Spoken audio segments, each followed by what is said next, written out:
Très chers compatriotes, il vous souviendra qu'en date du 24 mars 2020, j'avais, par l'ordonnance numéro 20/014 du 24 mars 2020, proclamé l'état d'urgence sanitaire sur toute l'étendue du territoire national pour faire face à l'épidémie de Covid-19. Cette grave crise sanitaire qui affecte le monde entier a rendu indispensables les mesures prises au niveau national pour agir au quotidien. Ainsi, après la première vague des mesures décrétées dans l'ordonnance précitée, j'en ai pris d'autres, rendues nécessaires par l'évolution de l'épidémie dans notre pays. De manière générale, toutes ces mesures associées à la bravoure des équipes impliquées dans la riposte multisectorielle ont permis de ralentir la progression de l'épidémie à Kinshasa et de freiner son expansion dans toutes les provinces. Grâce à ces efforts, nous sommes parvenus à réduire la mortalité très élevée au début de l'épidémie de 11% à 2,4% actuellement, avec un nombre de plus en plus croissant de guéris. Davantage, nous notons une tendance à la baisse du nombre de nouveaux cas au cours de ce mois de juillet. Ce bilan nous place sur le plan africain à la 9e place en termes de nombre de cas et à la 12e place en termes de nombre de décès, déjouant ainsi toutes les prévisions catastrophiques qui ont été prédites pour notre pays au début de l'épidémie. Mes très chers compatriotes, cette nouvelle maladie qui a surpris toute l'humanité a causé des conséquences néfastes sur le plan sanitaire, économique et social. Aucun pays n'est épargné, même ceux qui disposent des meilleurs systèmes de santé et de protection sociale. Les mesures prises ont obligé nos enfants, nos parents, les agents publics et ceux du secteur privé à rester confinés chez eux. Elles ont impacté et continuent d'impacter sur le fonctionnement des institutions de la République, publiques,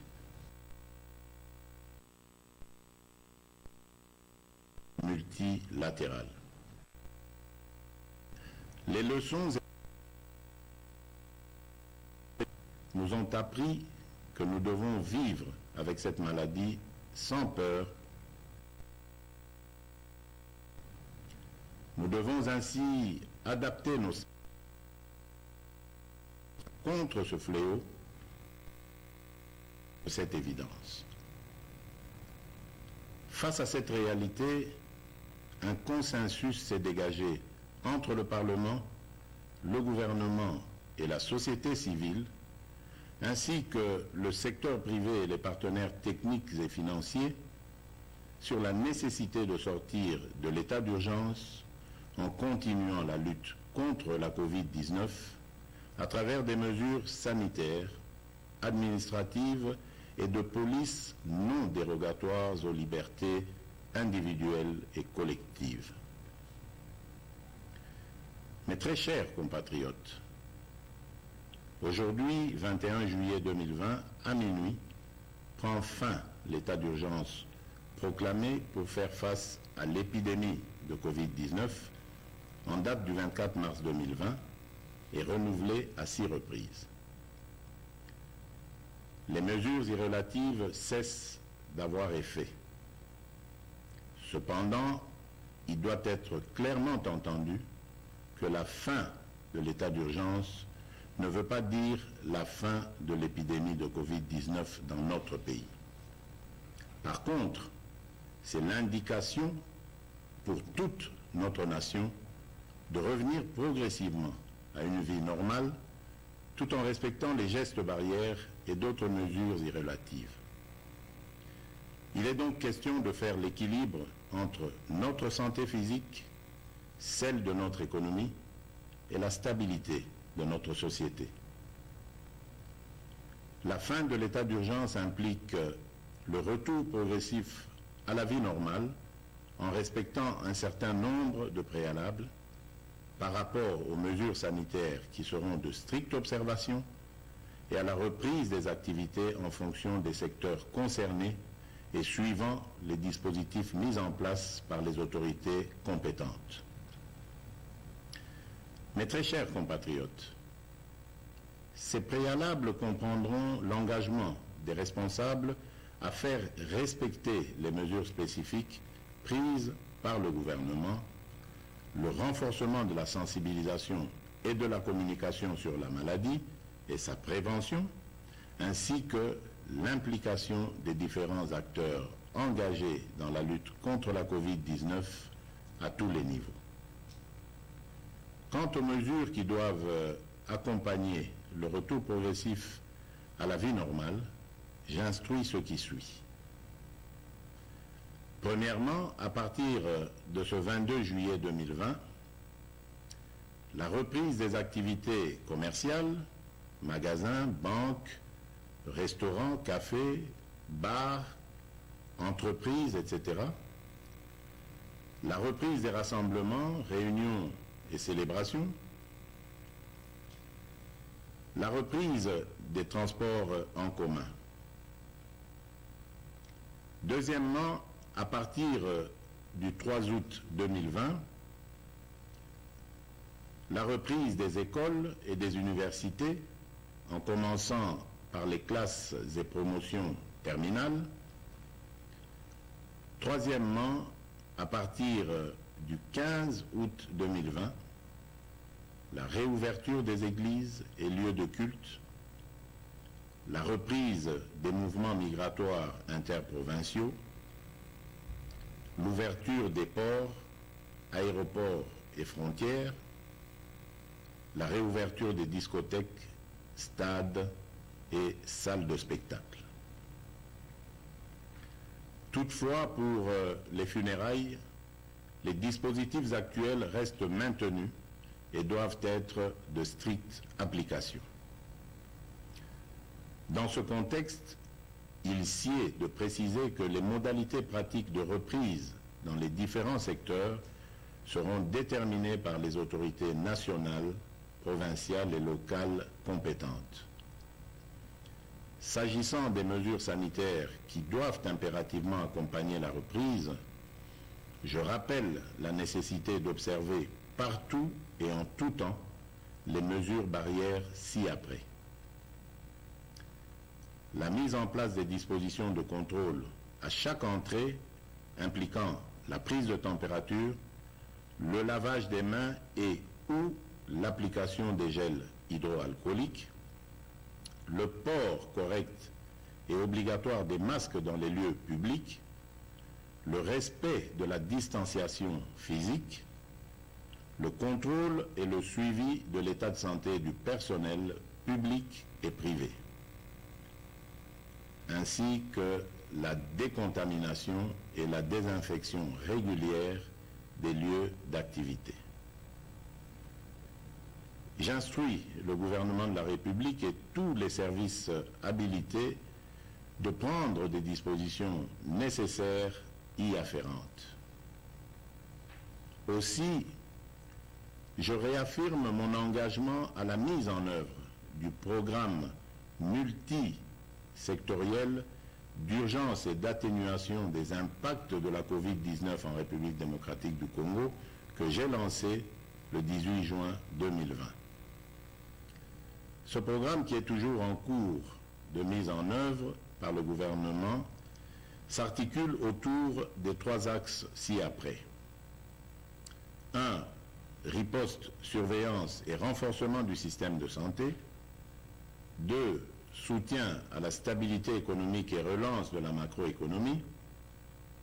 3. Atténuation des risques et soutien aux populations. À cet effet, j'ai instruit ma task force, le comité multisectoriel, le secrétariat technique, le ministre de la Santé et le ministre du Plan, ainsi que l'ensemble du gouvernement, de demeurer en alerte et de redoubler d'efforts dans la surveillance et la prise en charge de cette épidémie. Mes très chers compatriotes, je vous invite au respect strict des mesures barrières ci-dessus décrites et aux adaptations qui vous seront proposées par le gouvernement et les services compétents afin de prévenir toute nouvelle flambée des cas qui risquent de compromettre nos efforts collectifs de contrôle de cette épidémie. J'encourage aussi tous les chercheurs dans les différents domaines à poursuivre leurs efforts dans la recherche des solutions innovantes locales pour contribuer à endiguer cette crise. J'exprime toute ma reconnaissance et tous mes encouragements aux équipes de riposte contre la Covid-19 qui, dans des conditions difficiles, ont fait et continuent de faire preuve de bravoure et de patriotisme. Je remercie aussi tous les partenaires bi- et multilatéraux qui nous assistent dans cette guerre contre la pandémie. Mes très chers compatriotes, au moment où nous amorçons une autre étape dans cette crise, je ne peux pas oublier toutes ces familles qui ont été directement victimes de ce fléau et pour lesquelles j'exprime toute ma compassion et celle de la nation tout entière. Mes pensées vont également et spécialement au personnel soignant qui, du reste, ont payé un lourd tribut en vies humaines dans l'exercice de leurs fonctions. Mes très chers compatriotes, notre devenir et notre avenir dépendront de notre conscience, de notre comportement, de notre discipline et de notre solidarité, sans oublier notre profonde confiance et notre foi en la grâce divine. Que Dieu bénisse la République démocratique du Congo. Je vous remercie.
Et puis ce message